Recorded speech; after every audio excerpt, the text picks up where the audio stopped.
Now, unfortunately, we're unable to bring you our story on eco-warrior Jack Waldron this week, but you'll be meeting the Action Man next Sunday. Meanwhile, we went to Wellington to find a young academic who's living proof that good things come in little packages. She's Sarsha-Leigh Douglas, a deep-thinking, wisecracking Māori punk princess. In this Wellington house, you're never quite sure what you'll find. This is my bass that I play in a couple bands. My flying V, Where did you get it? Cash converters.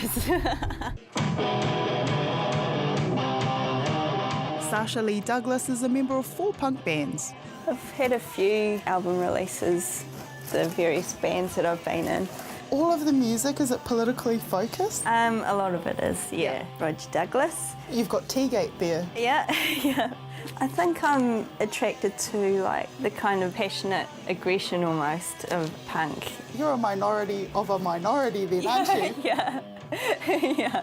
Shock Futuro, which was a band that I was in a few years ago, so all the lyrics were in Spanish and stuff. So. Really? Yeah, so that was a really fun band. Did you learn Spanish through it? Not really. Did you meet lots of Spanish people through it? No.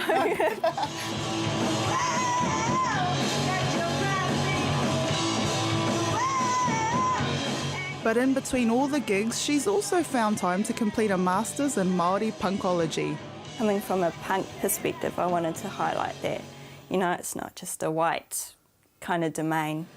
So I wanted to kind of explore how indigeneity is expressed today. And I think there's that kind of stigma with being Indigenous because we've got such a long and wide history that we kind of get relegated to the past. I kind of wanted to explore how culture always evolves. Punk isn't perfect, like there's still hints of racism and people just not being educated about Indigenous rights and stuff. But overall, people really found a place to belong, I guess, in punk. In the 70s, the Sex Pistols made punk famous.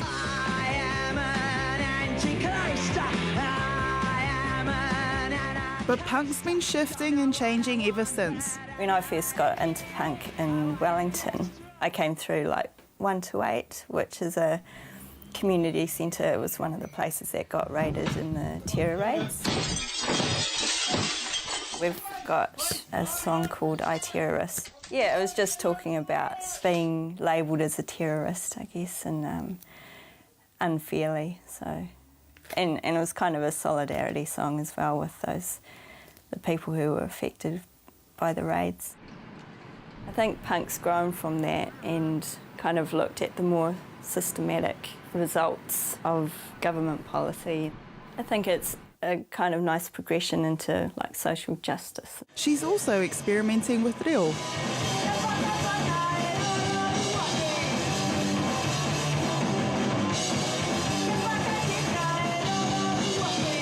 And her band Fantails is inspired by the original Troublemaker.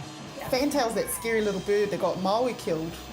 Yeah, that was definitely part of it, like that whole story about Maui and bringing about mortality, and kind of has a dark side to it, but they're cute little birds at the same time, so I like that kind of juxtaposition and putting a little Māori flair on there as well.